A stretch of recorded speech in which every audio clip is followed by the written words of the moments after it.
विद्या का मंदिर कोई विद्यालय हो या स्वास्थ्य सेवाएं देने वाला कोई अस्पताल हो, सरकारी हो या फिर निजी हो, इस बात से कोई सरोकार नहीं होता।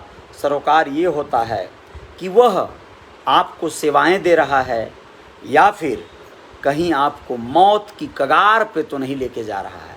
मौत एक ही तरह से नहीं होती है कि आपको सही ट्रीटमेंट नहीं दिया गया तो आप बीमार होकर मर जाएंगे।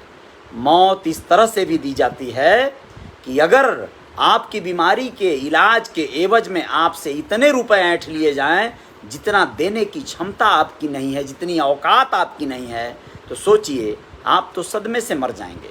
नमस्ते, मैं अजय साहनी स्टार हूँ। रियल रिपोर्टर न्यूज़ का आपका ये पेज है, आप सभी का स्वागत है। आप लोगों को सोशल मीडिया पर पढ़ रहा एक न्यूज़ में देखा, एक ऐसा समाचार जिसको मुकुंद केवट ने अपने टाइमलाइन पर शेयर किया था, जिसे उन्होंने कई लोगों से अटैच किया हुआ है, कई लोगों के टाइमलाइन पर साझा किया हुआ है, हमारे भी टाइमलाइन पे शो कर रहा था। तो दिखाना ज़रूरी है कि जहां एक ओर योगी सरकार इस समय अपने राज्याभिषेक में लगी हुई है और तमाम 52 मंत्रियों को शपथ दिलवाया जा रहा है, यहाँ तक कि डॉक्टर संजय निषाद जो कि अभी नए एकदम सरकार में सम्मिलित हुए हैं, निषाद समाज के बड़े नेता के रूप में उभर कर आए हैं, उनका भी आज शपथ ग्रहण समारोह होगा। लेकिन उन्हीं के गृह जनपद में, गोरखपुर जनपद में, उत्तर प्रदेश में एक ऐसा मामलात सामने आया है दोस्तों कि उसे सुनकर बहुत ज़्यादा मन खिन्न हुआ है। और ऐसा होता है, हॉस्पिटल या विद्यालय या इस तरह के जो संस्थान हैं, जो सेवा प्रदाता हैं, वह लोगों की मजबूरियों का इस तरह से लाभ हर हाल में उठाते हैं। सबकी बात नहीं कर रहा हूँ, लेकिन ज़्यादातर ऐसे ही हैं। अब आप लोगों को बताएं कि क्या है मामला, पूरी बात सुनिए, क्या है खबर। लिखा है उस पोस्ट में, सावधान सतर्क स्वास्थ्य, हॉस्पिटल के दलालों से सावधान रहें। गोरखपुर के हॉस्पिटल कुछ दलालों से चल रहे हैं, गरीब किसान मजदूरों को लूटा जा रहा है, लेकिन कोई भी इसके लिए आवाज़ नहीं उठा रहा है। यह बात सत्य है। बहुत सारे हॉस्पिटल ने बहुत सारे दलाल छोड़ रखे हैं जो बीमारों को पकड़ कर लाते हैं, अच्छा खासा बिल और बजट बनवाते हैं, उसमें से उनको एक मोटा कमीशन भी चला जाता है। दिनांक 14/3/2022 को गोरखपुर से लौटने के क्रम में रामपुर पिपराइच के बीच में सड़क दुर्घटना मोटरसाइकिल से हो गई। एक गाय के बचाने के कारण जो है यह दुर्घटना होती है। उसी दिन गोरखपुर में एक्सरे देखने के उपरांत उस मरीज का बिना कोई हड्डी टूटे फूटे हल्का चोट समझ के एक डॉक्टर द्वारा दवा किया जाता है। कुछ देर दर्द आराम होता है, कुछ देर बाद फिर दूसरे दिन लगभग शाम 4 बजे के करीब बहुत ही दर्द के कारण मेरी माँ का बीपी हाई एवं बेहोशी हो जाता है। यह बात लिखता है पीड़ित व्यक्ति जिसके ऊपर ये गुजरी है, वह उनके माँ के ऊपर ये चीज़ें हुई हैं दोस्तों। वो बता रहे हैं, क्या बताते हैं कि वो बेहोश हो जाती है। फिर जल्द ही बगहा 2 के जाने माने डॉक्टर के पास इलाज हेतु ले जाया जाता है।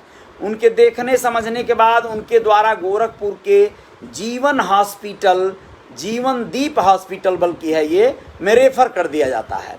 जीवनदीप हॉस्पिटल प्राइवेट हॉस्पिटल है, यहाँ भेजा जाता है, जिसमें किसी भी प्रकार का चार्ज लिस्ट, डॉक्टर फीस या रेट लिस्ट नहीं है।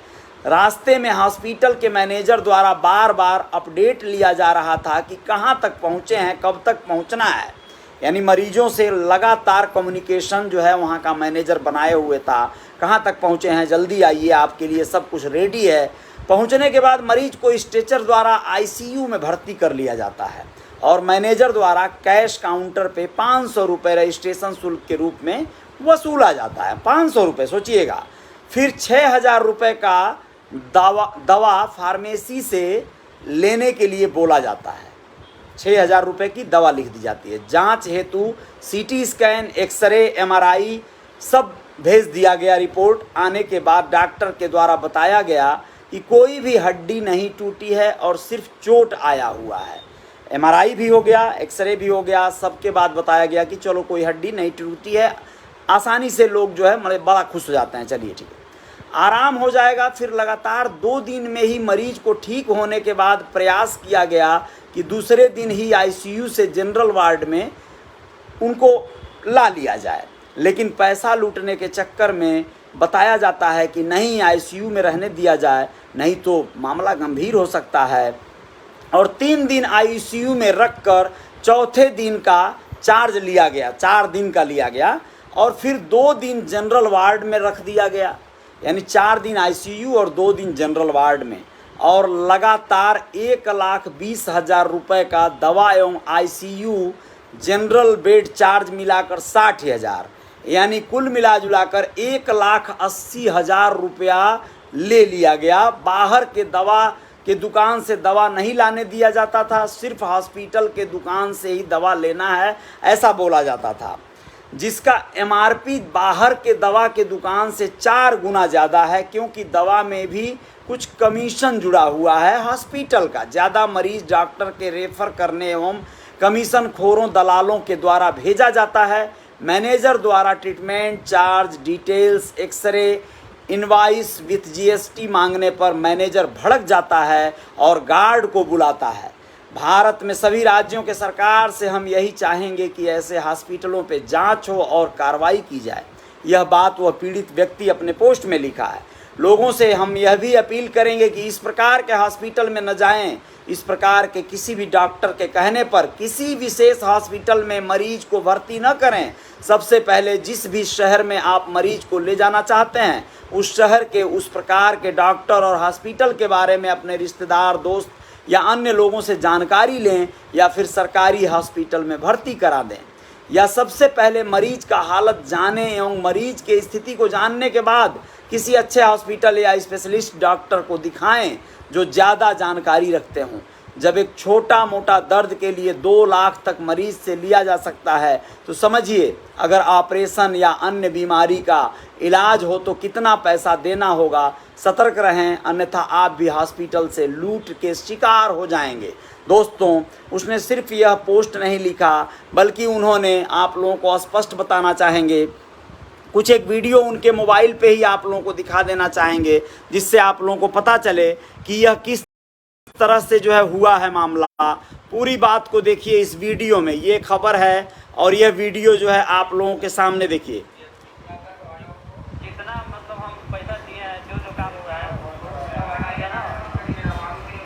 आप समझ रहे हैं, आप दे दीजिए। उस व्यक्ति ने हिम्मत करके यह वीडियो बनाई, उसे बार बार रोका गया कि वीडियो मत बनाओ, कैमरा बंद करो। ये मैनेजर हैं जीवनदीप हॉस्पिटल के और इनसे वो कह रहा है इनवाइस दे दीजिए हमें, जीएसटी सहित जो है जो जो दवा आपने किया है सबका डिटेल दे दीजिए। वह जो है नहीं दे रहे हैं। वो पूरी तरह से अपनी बात को रखता है, सोशल मीडिया का सहारा लेता है, लेकिन उसे अपनी आज़ादी नहीं दी जाती है बोलने की। और ये सारी वीडियोज़ वो कोशिश करके बनाया है, हिम्मत करके जुटाया है। इस वीडियो को, इस बात को, ये सारे रिसिप्ट जो दिए हैं लोग, यह उससे पूरा जो है स्पष्ट होता है कि उसका बिल कितना लंबा चौड़ा फाड़ दिया गया। एक गरीब आदमी इस सदमे को बर्दाश्त कैसे कर पाएगा। अब आप लोग समझ सकते हैं कि यही बात मैं आप लोगों से बता रहा था कि गरीबों को दवा के अभाव में ही सिर्फ नहीं बल्कि दवा के बिल से भी मौत आ जाएगी, दिल का दौरा पड़ जाएगा। आप लोग क्या कहते हैं इस बारे में ज़रूर बताइएगा। जय जयकार तो जारी रहेगी। अमित बाबू गुप्ता जी धन्यवाद आपका, बहुत बहुत आभार आपका। बजरंगी सहानी जी धन्यवाद आपका। कयूम अंसारी बहुत बहुत शुक्रिया। कमलेश निषाद हिंदू धन्यवाद। टीके प्रेमी जी बहुत बहुत धन्यवाद। और M Arun of society, school college अस्पताल में लूटने वाले सब बैठे हैं जो कि सब सरकार के ही चट्टे बट्टे रहते हैं, इसलिए कोई एक्शन नहीं लेती है सरकार। बिल्कुल सरकार में और नेताओं से इनका अच्छा बैठता है, पटता है, इसलिए सरकार और नेता जो है इन लोगों के खिलाफ सही में कोई कार्रवाई नहीं करते हैं। जगदीश बी निषाद जी धन्यवाद आपका। मिथुन कुमार सहानी धन्यवाद, बहुत बहुत धन्यवाद। जलवंशी जी बहुत बहुत शुक्रिया। रामश्रय निषाद जी धन्यवाद आपका। और गंगा पुत्र बलिराम सहानी जी धन्यवाद। और मिथुन कुमार सहानी भैया जी कैसे हैं? मैं ठीक हूँ। गोविंद यादव धन्यवाद आपका और बहुत बहुत धन्यवाद, बहुत बहुत शुक्रिया। विजय निषाद जी धन्यवाद।